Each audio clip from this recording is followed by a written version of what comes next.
5 दोस्त सिर्फ एक वेकेशन घूमने की छुट्टी पर गए थे, लेकिन उन्हें नहीं पता था कि वो इंसान नहीं किसी और के खेल का हिस्सा बन चुके हैं। आज की कहानी है the cabin in the woods 2011 की। मूवी की स्टार्टिंग होती है एक बेहद अजीब सीन से, जहां दो आदमी एक अंडरग्राउंड फैसिलिटी जमीन के नीचे बना गुप्त कंट्रोल सेंटर में कैजुअली बातें कर रहे होते हैं। एक आदमी का नाम है शिव और दूसरे का गैरी।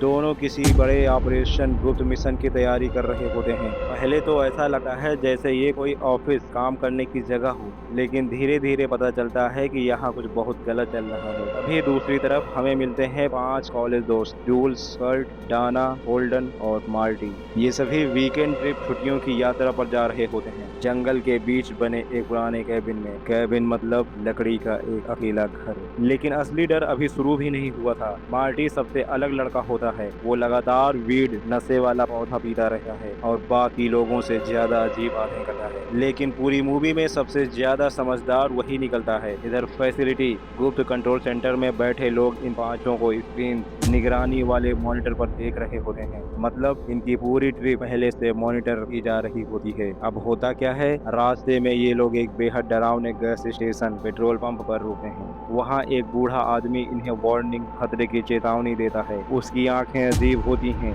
आवाज धीमी और डरावनी। वो कहता है तुम लोग वापस नहीं लौटोगे, लेकिन ये लोग उसकी बात को मजाक समझकर आगे बढ़ जाते हैं। तभी अचानक उनकी गाड़ी जंगल के अंदर पहुंचती है और वहां दिखाई देता है वो पुराना कैबिन, लकड़ी का घर। चारों तरफ सन्नाटा, पेड़ों की आवाज, ठंडी हवा और अजीब बेचैनी। आप देख रहे हैं मूवीज इन हिंदी एक्सप्रेस। शुरुआत में सब नॉर्मल लगता है, सब लोग मस्ती कर रहे हैं, शराब पी रहे हैं और खेलते हैं। लेकिन फैसिलिटी गुप्त कंट्रोल सेंटर वाले लोग केमिकल गैस, जो कि दिमाग नियंत्रित करने वाली गैस होती है, इसे छोड़कर इनके बिहेवियर को बदल रहे होते हैं। जूल्स अचानक जरूरत से ज्यादा बोल्ड बिहेव करने लगी है। कर्ट बेवकूफों जैसी बातें करने लगा है, मतलब उनके दिमाग के साथ खेला जा रहा था। और यही वो मोमेंट था जिसने सब कुछ बदल दिया। रात में डाना केविन के बेसमेंट में जाती है। वहाँ पुराने सामान रखे होते हैं, पुरानी तस्वीरें, टूटी गाड़ियाँ, अजीब मार्क्स जो कि डरावने चेहरे वाले नकाब वाले होते हैं, और कई रहस्यमयी चीजें। असल में ये सभी ऑब्जेक्ट्स अलग अलग मॉन्स्टर को बुलाने के तरीके होते हैं, लेकिन दोस्तों को ये बात नहीं पता होती। डाना वहाँ एक पुरानी डायरी पढ़ना शुरू करती है। उस डायरी में एक फैमिली की कहानी होती है जिन्हें बेरहमी से मार दिया गया था। और जैसे ही वो लैटिन स्पेल वो स्थापित मंत्र पढ़ती है, जमीन के नीचे दफन बंकर फैमिली,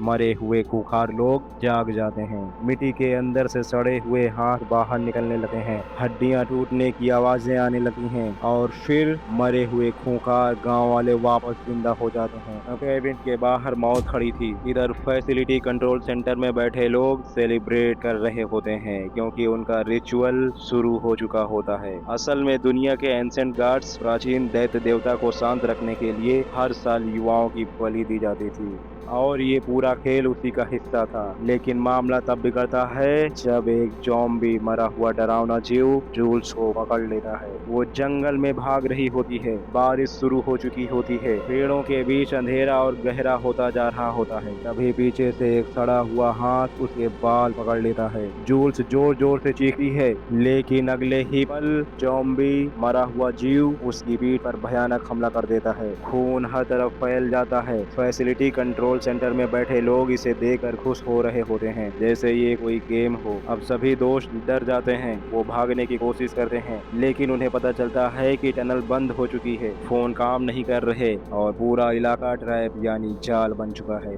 मार्टी को शक होने लगा है कि कोई उन्हें कंट्रोल कर रहा है, और सच में वही सच होता है। तभी अचानक एक ज़ॉम्बी होल्डन को मार देता है। उसकी गर्दन बुरी तरह कट जाती है। डाना चीखने लगती है। कट गुस्से में हमला करता है, लेकिन सामने वाले इंसान नहीं थे, वो दर्द महसूस ही नहीं करते थे।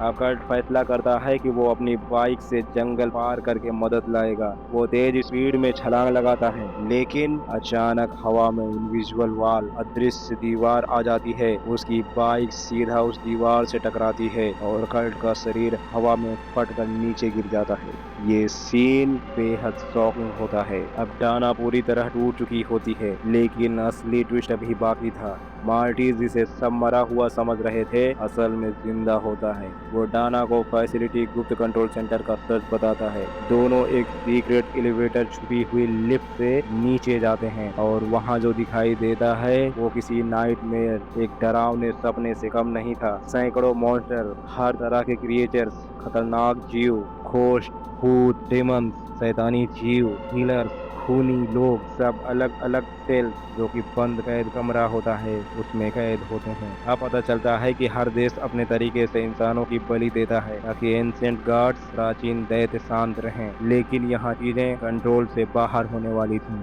मार्टी गलती से पूरा सिक्योरिटी सिस्टम चालू कर देता है और अगले ही पल सारे मॉन्स्टर आजाद हो जाते हैं। फिर यहाँ पर शुरू होता है मूवी का सबसे खतरनाक हिस्सा। पूरा फैसिलिटी कंट्रोल सेंटर नरक बन जाता है। हर तरफ चीखें, खून, गोलियां, भागते हुए लोग, कोई जेंट स्नैक विशाल सांप से मारा जा रहा होता है, किसी को वेयरवुल्फ भेड़िया इंसान फाड़ रहा होता है, कहीं घोस्ट भूत हमला कर रहा होता है। एक क्लाउन जो कि डरावना जोकर होता है अचानक लोगों को काटना शुरू कर देता है। पूरा माहौल पागलपन में बदल जाता है और यही वो मोमेंट था जिसने पूरी दुनिया का भविष्य बदल दिया। आखिर में डाना और मार्टी नीचे एंशिएंट टेम्पल प्राचीन मंदिर तक पहुंचते हैं। वहां उन्हें पता चलता है कि रिचुअल जो कि बलि प्रक्रिया है पूरा करने के लिए डाना को मारना जरूरी है। अगर वो नहीं मरेगी तो एंशिएंट गॉड्स, प्राचीन दैत्य जाग जाएंगे। डाना दुविधा में पड़ जाती है, क्या वो अपने दोस्त को मारकर दुनिया बचाए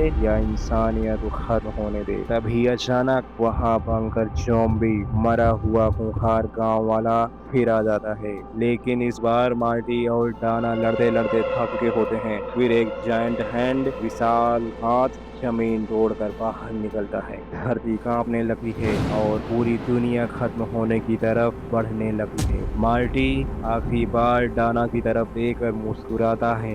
दोनों साथ बैठ जाते हैं क्योंकि अब सब खत्म होने वाला था। और अगले ही पल एंशिएंट गार्ड जो कि प्राचीन दैत्य था धरती फाड़ कर बाहर निकल आता है और यहीं से दुनिया के अंत की शुरुआत होनी तय हो जाती है। और इसी को दिखाते हुए यह मूवी यहीं पर समाप्त हो जाती है। कभी कभी असली मॉन्स्टर वो नहीं होते जो अंधेरे में छिपे हों, बल्कि वो लोग होते हैं जो दूसरों की मौत को खेल बना देते हैं। तो मिलते हैं कल शाम 7:30 बजे एक नई हॉरर मूवी के साथ। तब तक के लिए अपनी सेहत का ख्याल रखें, पानी पिएं और पानी पिलाएं। और इस गर्मी के मौसम में खीरा, ककड़ी, तरबूज, खरबूज और पानी से भरे नेचुरल चीजें जरूर खाएं पिएं। Thank you so much.